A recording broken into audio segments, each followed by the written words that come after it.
ప్రభాసుంగులం నాగేశ్వనుంగులం channel కి reach ఇచ్చేశారు.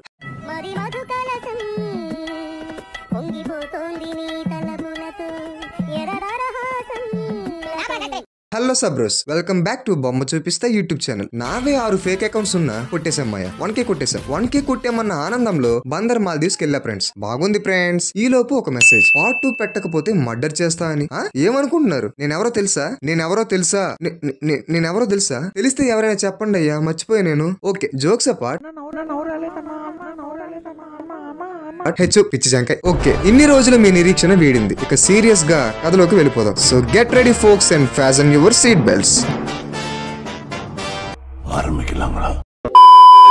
కల్కి ఎప్పుడైతే ఆ బిడ్డని చూసి ఆశ్చర్యపోయాడో తనకు ఏం జరుగుతుందో అర్థం కాక అలా తన నివాసం నుండి ఒక దట్టమైన అడవిలోకి పారిపోయాడు. అలా వెళ్లిన అతనికి తనని ఎవరో పిలుస్తున్నట్టు అనిపిస్తుంది. చూస్తే అక్కడికి మోహిని వచ్చింది. అవతార్, నేను మోహిని. నీకు కథ చెప్పాలి. ఎప్పుడైతే లోకం అనేది చెడుతో నిండిపోతుందో అప్పుడు శ్రీ మహావిష్ణువు తన 10వ ఆఖరి మహా అవతారం ఎత్తి ఆ దుష్ట ప్రపంచాన్ని నాశనం చేస్తాడు. కొత్త ప్రపంచాన్ని సృష్టిస్తాడు. ఆ కల్కి నువ్వే అవతార్, నువ్వే. అలా చెప్పి మోహిని అవతారికి ఒక ఉంగరం ఇస్తుంది. తనను ఎప్పుడు తలుచుకుంటే అప్పుడు తను వస్తుందని చెప్పి వెళ్ళిపోతుంది. అప్పుడే ల్యాబొరేటరీలో కలి తన గురించి చెప్తూ బిగ్గరగా అరుస్తూ అక్కడే ఉన్న డాక్టర్ బల్లశ్యామని చంపేస్తాడు. కల్కి ఒక్కడే అక్కడ అడవిలో ఒంటరిగా కూర్చొని ఉంటాడు. తనకు ఏం జరుగుతుందో అర్థం కాదు. వెనకాల నుండి ఎవరో తన వైపే వెంబడిస్తూ వస్తున్నట్టు ఉంటుంది. అది వినపడగానే అవతార్ భయంతో పారిపోదామని లేస్తాడు. గుర్రం పై నుండి ఆ వ్యక్తి కిందకు దిగుతాడు. చూస్తే ఎవరో కాదు, పద్మ. తను దిగి అవతార్ తో మాట్లాడుతుంది. అప్పుడే పద్మ అవతార్ ని మనసులో ఉన్న ప్రశ్నలు అడగాలని అనుకుంటుంది. తన బిడ్డని తలుచుకుంటూ నువ్వు దేవుడువా అవతార్ అని అడుగుతుంది. అప్పుడు అవతార్ సమాధానం చెప్పే స్థితిలో కూడా అతను లేడు. తనకి తనే భయంలా మారాడు అవతార్. ఆ సమయంలో పద్మ తనకి తోడుగా ఉంటానని ధైర్యం చెప్పింది. అవతార్ తనకి ఈ ప్రపంచంలో తనకంటూ ఒక తోడు ఉన్నారనే ధైర్యం వచ్చింది. కానీ అంతలోనే అవతార్ని తాకగానే అక్కడికక్కడే మాయమైపోయింది పద్మ. అవతార్కి ఏం చెయ్యాలో అర్థం కావట్లేదు. చుట్టూ కాంతి యొక్క తరంగాలు చుట్టుముట్టి తన శక్తి తానే తట్టుకోలేకపోతున్నాడు. ఎదురుగా 3 గన్స్ తో తన వైపు పాయింట్అవుట్ చేస్తూ కనబడతారు. అది చూసి అవతార్ ఉలిక్కిపడి తనని చంపొద్దని బ్రతిమలాడాడు. తనని బ్రతకనివ్వమని ప్రాధేయపడ్డాడు. కానీ అటువైపు నుండి ఒక బుల్లెట్ వచ్చి అవతార్కి తగిలింది. అక్కడికక్కడే పడిపోయాడు అవతార్. తన కళ్ళు మెల్లగా మూసుకుపోయాయి. కానీ తన మెదడులో ఏదో గొంతు వినబడుతుంది. అది త్రేతాయుగం. అప్పుడు పుట్టాడు ఒక బాలుడు ఇక్ష్వాక వంశంలో. దశరథ అనే మహారాజు ఆ పిల్లోడికి పేరు పెట్టాడు రామా అని. తనకు పుట్టుకతో శక్తులేమీ లేవు. తండ్రి మాటకి అడవి బాట పట్టాడు. సింహాసనాలు, రాజ్యాలు వదిలి రాళ్ళున్న మార్గంలో పయనించాడు. జీవితాన్ని బతికి దేవుడయ్యాడు. ఇప్పుడు నువ్వే ఆలోచించుకోవాలి, నువ్వు రాముడివి అవుతావో లేదా కల్కివి అవుతావో. అలా కళ్ళు తెరిచి చూసేసరికి ఒక బెడ్ పై అవతార్ ఉంటాడు. తన ఎదురుగా ఒక అతను కూర్చొని ఉంటాడు. అతన్ని చూడగానే అవతార్ ఉలిక్కిపడి ఎవరు నువ్వు అని అడుగుతాడు భయపడుతూ. కంగారు పడుకో అవతార్, నా పేరు ఎడ్సెల్ కలి. నేను నిన్ను సృష్టించిన వాడిని. నేను నీకు తండ్రి లాంటి వాడిని అవతార్. నిన్ను శ్రీరాముడి హెయిర్ శాంపుల్ తో క్లోన్ చేశాను. నీలో ఉన్న రాముడిని వృధా కానివ్వకు అవతార్. ప్రయత్నించు, అతని శక్తిని ఫీల్ అవ్వు. దానికి అవతార్ కంగారు పడుతూ తనకు విశ్రాంతి కావాలని అడుగుతూ అలా పడుకొని ఉంటాడు. కానీ తన మెదడులో ఎన్నో ఆలోచనలు. తనని ఎవరు తయారు చేశారు, ఎందుకు తయారు చేశారు అని ఆలోచించే లోపే అవతార్ని కలి ఒక మిషన్ లో కూర్చోబెట్టి ఈ లోకంలో జరిగే ప్రమాదాలు, చెడు అంతా చూపిస్తూ అవతార్ ఇంకెప్పుడు బయటకు వెళ్తానని అడగకుండా చేశాడు. ఆ ఎక్స్పెరిమెంట్ తర్వాత అవతార్ తను ల్యాబొరేటరీలోనే జాగ్రత్తగా ఉన్నాడని అనుకుంటాడు. అలా ఒక రోజు, అవతార్ నీకిప్పుడు ఎలా ఉంది? నేను నిన్ను ఈ ప్రపంచానికి పరిచయం చేయాల్సిన సమయం వచ్చింది. నిన్ను ఈ లోకానికి నేను పరిచయం చేస్తా. నువ్వు ఎవరో ఈ ప్రజలందరికీ తెలియాలి. అవతార్ తన మనసులో ఎన్నో సందేహాలతో ఆలోచిస్తూ ఒప్పుకున్నాడు. ఆ తర్వాత రోజు ప్రెస్ మీట్ స్టార్ట్ అయ్యింది. అక్కడ కలి తన స్పీచ్ తో మొదలు పెడుతూ అవతార్ ని అందరికీ పరిచయం చేస్తూ ఉంటాడు. అవతార్ ని రాముడి యొక్క హెయిర్ శాంపుల్ నుంచి క్లోన్ చేశారని తెలియగానే జనాల్లో రకరకాల సందేహాలు, భయాలు, అనుమానాలు వెల్లువెత్తాయి. హిందూ మతస్థులు దీన్ని ఒక క్షమించరాని పాపమని వాళ్ళ ఆగ్రహం వ్యక్తం చేస్తున్నారు. కొంతమంది సైన్స్ తో మంచి ఇంప్రూవ్మెంట్ ఉందని హర్షం వ్యక్తం చేస్తున్నారు. ఇలా రకరకాల అభిప్రాయాలు వెల్లువెత్తాయి. అవతార్ తో కలిసి కలి ఒక న్యూస్ ఛానల్ కి ఇంటర్వ్యూకి వెళ్ళాడు. ఆ సమయంలోనే అవతార్ పై హత్యా ప్రయత్నం జరిగింది. అవతార్ ని అక్కడికి వచ్చిన క్రౌడ్ లో ఒక అతను గన్ తో షూట్ చేశాడు. గాయాలతో ఉన్న అవతార్ ని ల్యాబొరేటరీకి తీసుకెళ్లారు. అక్కడ అవతార్ కి ట్రీట్మెంట్ ఇస్తాడు. అలా కలి అవతార్ ని చూస్తూ, నీ శక్తిని వాడి నిన్ను నువ్వు ఎందుకు కాపాడుకోలేకపోతున్నావు అవతార్? ప్రయత్నించు, నీ శక్తిని బయటికి తీయడానికి ప్రయత్నించు. నువ్వు చేయగలవు అవతార్, నువ్వు చేయగలవు. అంటూ కలి చెప్తూ బయటికి వచ్చి అని డాక్టర్ని అడుగుతాడు. దానికి ఆ డాక్టర్ అతను కోలుకోవడానికి సమయం పడుతుందని చెప్తాడు. దానికి కలి అతనిలో శక్తులు ఏమైనా ఉన్నాయో అని తెలుసుకోమంటాడు. తను చెప్పింది చెయ్యకపోతే డాక్టర్ బల్లశ్యామకి పట్టిన గతే నీకు పడుతుంది అని బెదిరిస్తాడు. అలా అవతార్ తన రూమ్ లో విశ్రాంతి తీసుకుంటూ ఉంటాడు. అప్పుడే తన రూమ్ బయట నుండి ఏవో అరుపులు వినిపిస్తూ ఉంటాయి. అటువైపుగా బయలుదేరాడు అవతార్. అక్కడ పనిచేసే అతను అటువైపు వెళ్లకూడదని హెచ్చరించాడు. అది కలి గారి ఆదేశమని చెప్పాడు. అవతార్ అలా తన రూమ్ కి తిరిగి వెళ్లి పడుకొని ఉండగా అవతార్ అతని లోపల ఎవరో ఉన్నట్టుగా అనిపించింది. అతను కడుపు చీల్చుకొని బయటికి రావాలని తాపత్రయపడుతున్నట్టుగా అనిపించింది. అది ఎవరో కాదు, ఇంకో అవతార్. కపాలాలు ధరించిన రుద్ర రూపం అది. చూడటానికే కాదు, తలుచుకోవడానికి కూడా ప్రమాదకరమైన రూపం అది. అలా ఆలోచిస్తూ తన రూమ్ లో పడుకొని ఉండగా అక్కడకు మోహిని వచ్చింది. మోహినిని చూడగానే అవతార్ ఆశ్చర్యపోయి ఎలా వచ్చావంటూ అడిగాడు. దానికి మోహిని, నేను ఎప్పుడో కలుద్దాం అనుకున్నాను అవతార్, కానీ ఇప్పటిదాకా నువ్వు నన్ను తలుచుకోలేదు.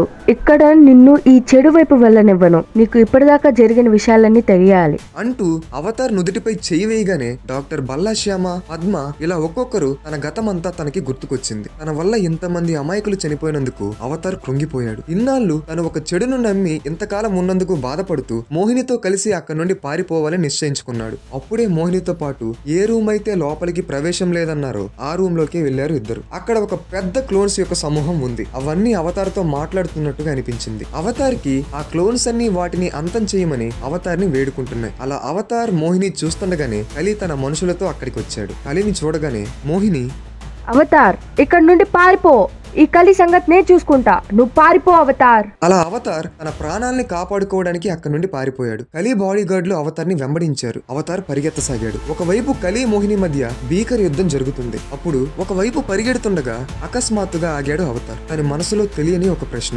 ఒక హీరో ఇలాగే ఉంటాడా? తన జీవితాన్ని అరచేతుల్లో పెట్టుకుని పరిగెడుతూ భయపడుతూ ఉంటాడా? ఒక హీరో తనకు ఎదురయ్యే సందర్భం తనకి బాధ కలిగిస్తుందని తెలిసినా కూడా దాన్ని లెక్క చేయకుండా ప్రజల్ని కాపాడటం కోసం తన ప్రాణాలను సైతం వదిలేస్తాడు.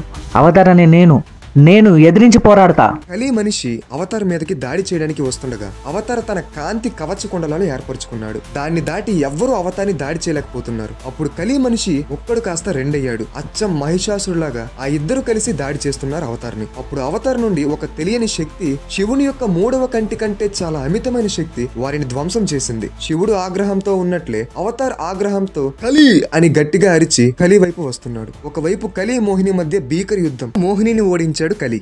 నన్ను చంపేసాయి అని మోహిని చెప్పగా దానికి కలి ఎలా అన్నాడు. చూడు మోహిని, బాగా ఆలస్యమైంది. ఇప్పుడు అవతార్ నా గుప్పెట్లో ఉన్నాడు. ఏంటవతార్, నువ్వు నన్ను ఎదిరిస్తావు? ఎందుకు? నాతో వచ్చే అవతార్, మంచివాడు కదా, నువ్వు నన్ను ఎదిరించలేవు అన్నాడు కలి. వద్దు, మోహిని నేను చేయొద్దు. తన కోసం నేను ఏదైనా చేస్తాను. ఇదంతా ఎందుకు? ప్రపంచాన్ని ఎందుకు నాశనం చేయాలనుకుంటున్నావు నువ్వు అన్నాడు అవతార్. అప్పుడు కలి నవ్వుతూ, ఈ ప్రపంచం కుళ్ళిపోయింది. ఎక్కడ మానవత్వం, ఎక్కడ ప్రేమ? కుళ్ళుతో ద్వేషంతో నిండిపోయింది ఈ నాసిరక ప్రపంచం. కావున ఈ ప్రపంచాన్ని నేను నాశనం చేసి నాకు తగ్గ ప్రపంచాన్ని సృష్టిస్తా. దానికి నేనే దేవుణ్ణవుతా. నాతో చేతులు కలుపు అవతార్. ఇప్పుడు మోహిని కృంగిపోతూ ఈ మాటలంది. అవతార్, కలి మాటలు నువ్వు వినకు. నువ్వు కలికి మద్దతుగా పని చేయొద్దు. దానితో కలి ఆ పవర్ యాంప్లిఫైర్ మిషన్ ని ఆన్ చేసి ఆ మిషన్ ని తన కొడుకులకు కనెక్ట్ చేశాడు. నువ్వు నేను ఒకటే. ఆ మంచి డాక్టర్ నీకు జరిగిన విషయం పూర్తిగా చెప్పలేదనుకుంటా. ఎక్స్పెరిమెంట్స్ చేసేటప్పుడు ఆ రామచంద్రుడి యొక్క హెయిర్ శాంపుల్ సగం వ్యర్థమైంది. మిగిలిన సగంతో నిన్ను చేయలేరు. కాబట్టి నా హెయిర్ శాంపుల్ ఇచ్చి చేశారు. నీలో రాము డిఎన్ఏ ఎలా ఉందో అంతే డిఎన్ఏ నాది కూడా ఉంది. అందుకే నువ్వు నేను ఒకటే అవతార్. మనిద్దరం ఒకే రక్తం పంచుకు పుట్టిన అన్నదమ్ములు కాదు. నాలాగే నువ్వున్నావు అవతార్. అవతార్, నీ కళ్ళను కమ్మేసిన మసిని తొలగించి మానవత్వం ఎక్కడ పడిపోయిందో చూడవతార్. నీ కళ్ళతో ఈ ప్రపంచం ఎలా కుళ్ళిపోయిందో చూడు. పంపించు నీ శక్తిని నా పిల్లల్లోకి పంపించు. నీ అమరత్వాన్ని నా పిల్లలకు పంపించు. నేను అనుకున్నది జరగబోతుంది. అలాగే చెయ్యి అని కలి అన్నాడు. అవతార్ శక్తి గురించి తెలిసిందే. అలా చాలా శక్తి ఆ పిల్లలకి వెళ్లిపోయింది. ఇప్పుడు ఆ పిల్లలందరూ బయటికి వచ్చి కాలి బూడిదైపోయారు. అంటే 1945లో హీరోషిమా, నాగసాకి అనే జపాన్ నగరాల్లో బాంబ్ బ్లాస్ట్ అయితే ఇప్పుడు వరకు ఒక చిన్న మొలక కూడా మొలవలేని ఆ ప్రదేశం ఎలా అయితే మాడిపోయిందో పిల్లలందరూ అలా మాడిపోయి మసి బూడిదైపోయారు. ఆగ్రహంతో కలి అవతార్ని చంపడానికి వచ్చాడు. కానీ అదే శక్తి అమరుడైన కలిని సైతం నాశనం చేసింది. మానవత్వానికి రెండో అవకాశం వచ్చింది. కలి చావుతో ప్రపంచంలో ప్రేమ మళ్లీ పుట్టింది. శక్తి పెరిగిపోతుంది. అవతార్ అదుపు తప్పేశాడు. 3, 2, 1 బూమ్! పెద్ద విస్ఫోటన జరిగింది. 3 వారాల తరువాత పెద్ద పేలుడు జరిగాక మొదట్లో అదే యుగాంతమా అని మనకు అనిపించడంలో అతిశయోక్తి ఏం లేకపోయినా ఇప్పుడు మానవాళిలో ప్రేమపూర్వక ప్రశాంతమైన ప్రపంచం చోటు చేసుకుందన్నట్లు ఉంది. సుమారు ఇది రామరాజ్యంలా అనిపిస్తుంది అంటున్న విశ్లేషకులు. ఆ పేలుడుతో పాటు ప్రపంచంలోని ప్రతి వెపన్ డిస్ట్రాయ్ అవ్వడం, మిసైల్స్ దానికవే లాంచ్ అయిపోవడం ఆశ్చర్యకరం. హాస్పిటల్స్ లో రోగాలతో ఉన్న వారికి నయమైపోయింది. క్యాన్సర్, HIV లాంటి పెద్ద పెద్ద రోగాలు ఏవైతే ప్రపంచాన్ని పట్టి పీడిస్తున్నాయో వాటికి నివారణ తెలుసుకున్నారు. పాలస్తీనా గొడవల్లో మత పెద్దలు సంధి చేసుకున్నారు. కులం, మతం, రంగు, ప్రాంతం వంటి భేదాలు ఇక మీద ఉండవని యునెస్కో హెచ్చరిక జారీ చేసింది. ఇంతకీ ఆ పేలుడికి కారణం ఏమై ఉంటుందో దేవుడికే తెలియాలి. మరెన్నో ఎక్స్క్లూజివ్ ట్రెండింగ్ న్యూస్ కోసం stay tune to BC69 news channel. ఇవి ఈ రోజుటి ముఖ్యాంశాలు. నేను అవతారనా? కాదు. నేను పుట్టింది నాసి రకమైన భూమి యొక్క నాశనానిక, లేక సరికొత్త ప్రేమ ప్రపంచ పుట్టుక కొరక నాకు తెలియదు. కానీ నేనెవరో మీకు తెలుసు కదా.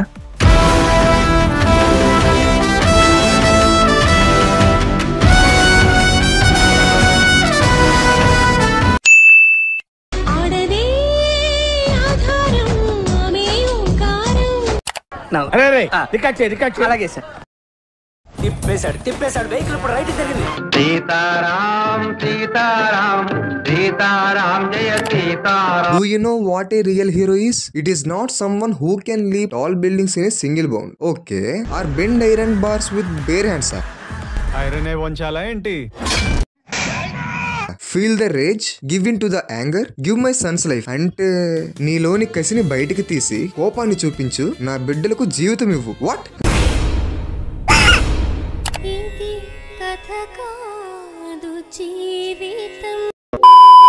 మనం సరదాగా చాలా మాట్లాడుకోవాలి. ఇంకా మరెన్నో క్రేజీ వీడియోస్ ని లైనప్ లో పెట్టా. మా కౌశిక్ గడు ఎంత దోలదొండగా తెలియాలంటే ఈ వీడియోస్ ఖచ్చితంగా చూడండి. యూ విల్ డెఫినెట్లీ ఎంజాయ్ మావా. Hanuman video is my personal favourite. ఇంకా ఇలాంటి స్టోరీ రివీల్స్ చేసినప్పుడు మా అమ్మ ఇంట్లో నాకు అన్నమే పెట్టదు. గామి వీడియోకి అయితే డైరెక్ట్ గా ఉపవాసమే అనేసింది. లేకపోతే క్యారెక్టర్ టీజర్ రాకముందే క్యారెక్టర్ నేమ్స్ తో పాటు స్టోరీ చెప్పేస్తే ఊరుకుంటారేంటి? మీ వెరీ బ్యాడ్ బాయ్ కదా. And that's it guys. నేను ఇదే నిజమైన కథ అని ఎప్పుడు చెప్పాల. నా రీసెర్చ్ లో ఆల్రెడీ 2008 లో ప్రాజెక్ట్ కల్కి అనే ప్రస్తావన కామిక్ రూపంలో వచ్చిందని తేలడంతో ఈ వీడియో చేశా. కానీ మీ సపోర్ట్ మాత్రం మామూలుగా రాలేదు మామ. ఎక్కడ తగ్గల. నిజంగా లవ్ యూ మామ. కథ ఏమన్నా కావచ్చు కానీ డార్లింగ్ ని ఇయర్ కి ఒక్కసారి చూసే పాసిబిలిటీ వస్తుంది. So we choose to see him in bigger screens. ఇంకా మీకు ఈ వీడియో నచ్చినట్టయితే కామెంట్ సెక్షన్ లో వైట్ హార్ట్స్ తో నింపేయండి మామ. గుర్తుంది కదా వైట్ హార్ట్స్. అండ్ ఫైనల్ గా ఏంటంటే this is BC signing off. Bye.